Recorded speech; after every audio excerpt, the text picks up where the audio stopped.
Hello gamers, this is Sai and welcome back to Which Way Games. Now if there was a zombie apocalypse, what phrase would you hear the most? And develop symptoms similar to those displayed by their attackers. If you know...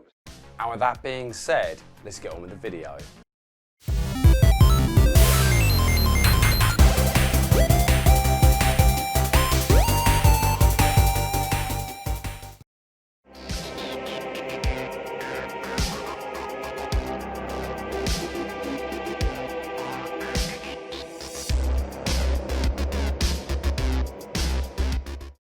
In the world of horror, there are many things that strike fear into the hearts of men. Things such as invisible entities terrorising the living, or even immortal beings of supernatural powers, claiming their latest victim for the ever-growing army of the undead. However, when it comes to zombies, most would say these flesh-eating corpses are the stuff of nightmares. Now mankind has always had that uneasy feeling that one day zombies might become a reality, and go on to become an overwhelming force of terror. Of course, this has inspired a whole array of entertainment for those fascinated by these mindless zombies with a hunger for human flesh. Ranging from books, TV shows and the world of gaming, zombies are the perfect form of horror. These dead creatures can't be bargained with, can feel no pain, and will cause fear and panic for the living. And since returning from Deadside, I found a strange but familiar logo belonging to the Umbrella Corporation, which of course can only mean trouble. And with Umbrella being the shady corporation they are known for, this reminds me of a fantastic horror series known as Resident Evil. So with that in mind, let's go back to where it all started. Resident Evil, otherwise known as Biohazard in Japan, is a horror franchise created by Shinji Mikami and Tokaru Fujiwara. All the way back in the early 90s, the pair were tasked by Capcom with creating a horror game for an upcoming system known as the PlayStation. A great machine with some fantastic games, such as Tenchu Stealth Assassins and Metal Gear Solid.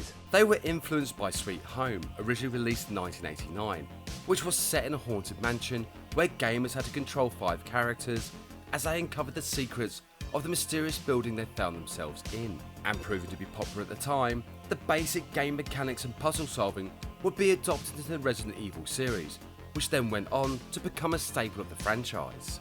They wanted to put their own spin on a haunted mansion setting. Of course they could have chosen ghosts or even demons, but of course the surefire way to set terror into the hearts of men is with zombies. In 1996, PlayStation gamers were first introduced to Resident Evil, which went on to become the king of survival horror games, even outdoing Alone in the Dark, which focused more on the supernatural. Starting out in a mansion, gamers were left to their own devices, and with the intro setting up this gruesome atmosphere, gamers would go on a journey of terror and suspense. Gamers couldn't get enough of this fantastic game, and with Resident Evil being such a success, a sequel would follow called Resident Evil 2, where gamers would now find themselves in Raccoon City. Gamers would now have to traverse through a city full of zombies and uncover the mystery surrounding their connections to the Umbrella Corporation. And very much like the first game, the sense of isolation had returned. But of course, gamers were never alone, not with the zombies out for human flesh. But when Resident Evil 3 was released, the terror factor was turned up to 100. Resident Evil 3 was a prequel to the second game by a whole 24 hours within the Resident Evil world, and was more action focused with more enemies and an introduction to the game's recurring boss, known as Nemesis. Now what made Nemesis unique was his ability to chase gamers from location to location, truly putting them on edge. Okay. In fact, I remember my first encounter with Nemesis, that feeling of terror as I fumbled with the controller trying to escape. The Resident Evil series has started to become hugely popular that other gaming systems were granted the license to produce their own Resident Evil games. There was even a set of Resident Evil games known as the Gun Survivor series, which used light gun technology to blast away zombies. Hold on. Kill it. Eventually, the original Resident Evil got a reboot for the Nintendo GameCube, showing off that Nintendo's purple box of fun wasn't just for kids. At the time, this was one of the best looking Resident Evil games ever made, and even now, still holds up against later releases. Soon the world of gaming was swamped with other games within the Resident Evil franchise, with some trying to bring something new, such as Resident Evil Code Outbreak and the fantastic Resident Evil Code Veronica. Even the world of entertainment jumped on the bandwagon, with films being made about the Resident Evil series, had their own story, and stayed somewhat faithful to the original source material. But in a few years, an entry to the series changed the style of gameplay, and then went on to become one of the best games in the franchise. This of course was Resident Evil 4, and when released for the Nintendo Wii, gamers were overjoyed with the motion controls, allowing for that perfect headshot. Resident Evil 4 had a multi-platform release over the many gaming systems at the time, but for some, the release on the Nintendo Wii is the definitive version. However, the use of motion controls wasn't just limited to Resident Evil 4. When the Umbrella Chronicles was released for both the Nintendo Wii and the PlayStation 3, gamers enjoyed this fun and bizarre game.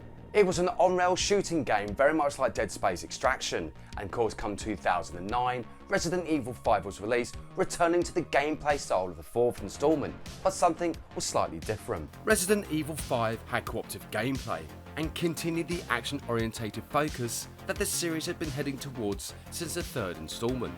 Despite being a fantastic addition to the Resident Evil series, it did receive some backlash on the controls, as well as some complaints about certain enemy types. Of course, this didn't hinder the success of Resident Evil 5, and shortly after, a sixth installment was released. The cooperative gameplay returned once again, but now games were treated to an interwoven story with characters having their own style of gameplay. Eventually, as gaming technology improved, a seventh installment was made, returning back to its horror-themed roots, but being from a first-person perspective. Gameplay had gamers controlling Ethan Winters on the search for his missing wife, and along the way, he would encounter many strange occurrences as well as violent attacks from the Baker family. With gamers wanting more, Capcom came up with a fantastic idea of remastering the first three games. With updated graphics, better controls, and a bigger emphasis on the story, gamers old and new certainly love these remastered versions of the early games. Now, one gamer I know felt the inclusion of Mr. X was a perfect addition to the series, bringing a sense of fear and panic when being stalked by this behemoth of hatred. And not wanting to come face to face with Mr. X, I think it's probably best that I go back home to the games room. Overall, the Resident Evil games provide a memorable experience for all levels of gamers that play these fantastic games. Each entry to the series gave something new while trying to follow a storyline linking the games together. The use of limited camera movement, tank-like controls, and a horror-themed atmosphere really helped make sure that the Resident Evil series is still regarded as the best horror survival gaming series ever created. And with Resident Evil 8 being announced at the time of this video, I do wonder if this series will continue to delve into the worlds of folklore and tales of the unknown. Yeah, that's good. Oh, home sweet home. What the? Si, where have you been? I'm just exploring a mansion, but anyway, what are you doing? Oh, nothing. Nothing at all? You weren't writing a review, were you? Who, me? No, don't lie to me. Okay, I was, but only because you weren't here and I was trying to help out. I thought perhaps you'd gone on holiday or something. I only wish I'd been on holiday. Some of the stuff I've seen would drive a normal man to madness. And plus, I need a shower. It's a good thing you're not normal. Shut it, so come on, what were you reviewing? Oh, sorry, Thundercats. Oh, that's a great cartoon. So can I have a go at what you do? I'm not sure. Oh, go on, you do this every week. Yeah, I've appeared in a few videos, but I want one of my own. Okay, fine, but it better be good. Excellent. I promise I'll do my best. Yeah, I know you will. Anyway, come back next time, where the cartoon guy takes a look at the heroes of Thundera and how the power of sight beyond sight let them overcome the forces of evil. Thank you so much for watching, and see you next game.